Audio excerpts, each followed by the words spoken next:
As I have stated in other videos, plant medicine is a process for me.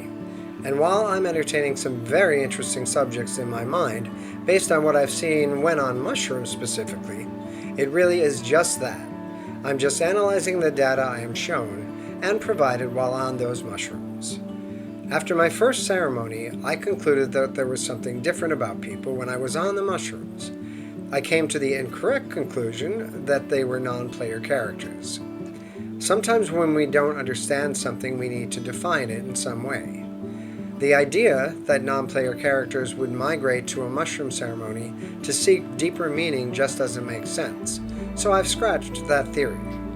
However, I have embraced another theory, and I think this one will stick, and that is that we live in a holographic universe, but our brains, they've been designed or possibly adjusted by someone to perceive what's in front of us in a certain way. Quantum mechanics tells us that things don't exist unless we're observing them. And to clarify, observing would mean experiencing them with any of our 5 senses. When taking the mushrooms, these limitations that have been placed on our brain are lifted to some extent, although clearly not entirely, and we see more evidence of the holographic universe.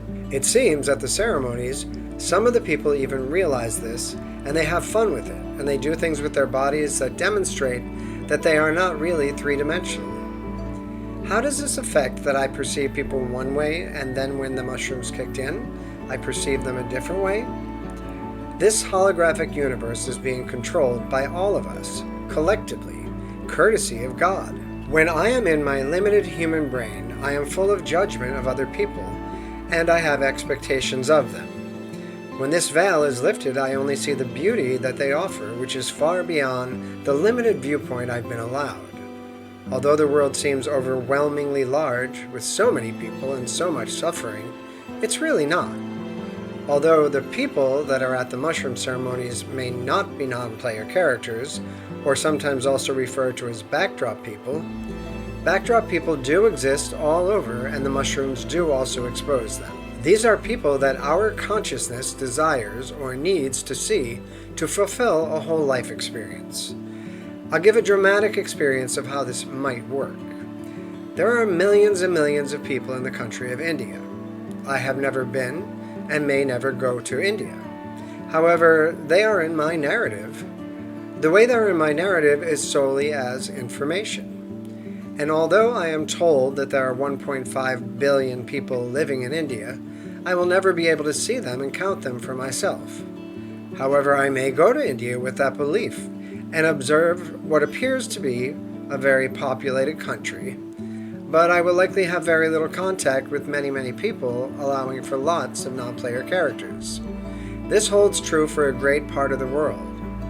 My actual world is limited to what would be a relatively small group of people, so that the hologram could actually be full of very superficial content that's important to the collective. And these days, with so many relationships being on our devices, we don't necessarily even need to create holographic images to believe things in our reality. Perhaps everyone on our phones is catfishing us. Remember, it only exists if we observe it. If we only observe somebody on a digital application, perhaps that's the only way they exist.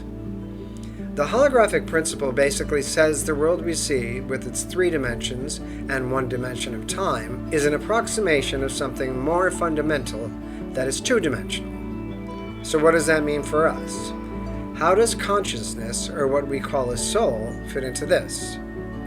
The holographic universe and consciousness are related by the idea that the universe is a hologram and that consciousness is part of or interacts with a larger field of universal consciousness. That's why we often hear that we are tapping into Source, or we are a part of the One. And even many religious scriptures would allow for this theory. The holographic principle suggests that information about everything in the universe is encoded on a distant boundary, similar to how a hologram is a 3-dimensional image projected from a flat surface. Perhaps consciousness is similar to a hologram, with information about the whole contained within each part. They also suggest that human consciousness, that's us, is part of a larger field of universal consciousness, which I would call God, or heaven, or the void, or even the light. Another possibility is holonomic brain theory. This theory suggests that consciousness is formed by quantum effects in the brain. It models the brain as a holographic storage network and suggests that electric oscillations in the brain's dendritic webs are involved in human cognition. That's a fancy way of saying that energy fires off neural signs and signals in the brain, which results in what you perceive, and that all this information is already present in the brain. Some scientists believe every bit of every information can be found in one single proton, thereby every single proton. The idea that the universe is a hologram suggests that we are active participants in creating our reality. Our thoughts and intentions could shape the structure of the world around us. So yes, the world we perceive is filled with non-player characters, but our brains are trained not to see them, because what would be the point? It'd be like watching a movie where the background actors started talking about things not in the script to the main characters. I believe even in small rooms you will be with non-player characters, and they know subconsciously not to engage with you. Even if they do, they have limited ability and they will somehow keep it short and sweet. As for things with mass crowds like stadiums and airports and city streets, these are filled with non-player characters, all created by us collectively. Now I'll return to the initial subject, which is how mushrooms brought me to this point. I was very skeptical about everyone at my first ceremony because unusual things seemed to occur with them. They would repeat exact physical movements over and over again, and they just became livelier than they appeared before we started the trip. I thought, like in the Truman Show, they were all there putting on a show for me. Even the next morning when we were waiting in the small town for a ride, which is futile because there are no Ubers or taxis. However, while waiting, I witnessed a woman driving a moto, which is basically what we call a motorbike/motorcycle in Mexico.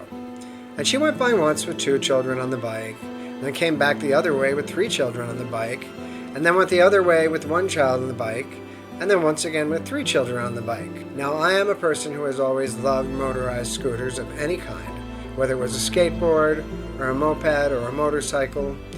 And every time I use mushrooms, I see a family on a motorcycle. It's like as if I were able to pick my Sims characters, they would be them. Now the best thing is there is one song that I listen to, that it always ends with a family going by at the most unusual times of day even, on a motorcycle.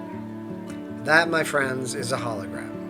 And it is also non-player characters. Either my consciousness or somebody else's consciousness is contributing to making this happen because it makes me extremely joyful. Another time while in a car leaving a ceremony, I watched the hundreds of people we passed, and I saw a small line of people, and I kept watching back, and I realized they were only 1/2 of a human being's body. In other words, the hologram didn't even bother to show me a full human, only the side facing me. This does not happen when I don't have mushrooms in my system because obviously that part of the brain is shut off.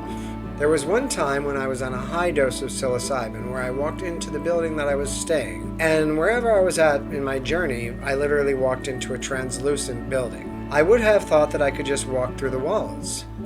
But things like kitchen appliances and other objects within the place also looked somewhat translucent. But because they were more defined than a hole inside of a building, they passed as a solid. And I felt like I walked into a projection. So, are we living in a hologram and do we get to see it? For some reason, the answer is yes. Does that mean the reality doesn't exist? No, it's even better and more important than we ever thought. I'm going to put a video in the description that gives a simple explanation of the holographic universe for anyone who finds this interesting and or confusing. The bottom line is we don't see it with our limited brain activity, but the mushrooms, and I'm going to guess other plant medicine, allows us a little glimpse.